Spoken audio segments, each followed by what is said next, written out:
On my wedding videography gigs, I've mainly been using the Amaran 60X cob lights and an Aputure 60X light storm. This became quite bulky, and as I'll be filming my own wedding this year, I'm looking for ways to downsize my gear, and that's how I found this 120 watt bi-colored light from Ulanzi. With it being twice as power hungry as my previous lights, it should be more than powerful enough to light a wedding, and in addition to being half the size of the Aputure 60X, as well as a fifth of the price, it sounds like the perfect tool for my wedding videography lighting setup. The light can be directly powered using Vmount batteries without any need of cables. Where the Aputure 60X shines, however, is that it has built-in spot mode, as well as being weather resistant. As the Aputure light has half the power of my new Ulanzi light, I was very curious to see how it held up in a test. To compare the two lights, I bought a $30 Fresnel lens from Aliexpress to mimic that function that in theory should make the Ulanzi light 10 times as bright as without the lens. With the Fresnel lens, I can place the light further back,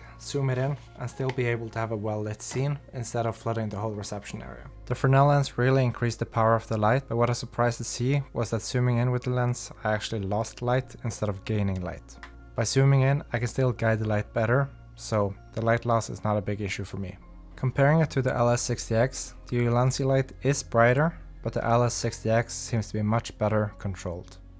I bought 3 of these Ulanzi bi-colored lights for $80 each while there was a 20% back to school sale, and all of the equipment together was still nearly half the price of what I paid for the Aputure LS60X. Overall, I'm very happy with my Lightstorm 60X, as the spotlight feature is so much better than my cheap Fresnel option, and with having that option built into the lens, it's one less thing to worry about. However, the Ulanzi light packs so much for its size, and it being as cheap as they are, it's much easier to justify buying multiple of them and having a better overall lit reception. I have yet to test them out in an actual wedding, but for now it seems like these will be replacing my Amaran cob lights, and the Aputure 60X will still be a part of my kit. Anyways, thanks for watching, and have a good one.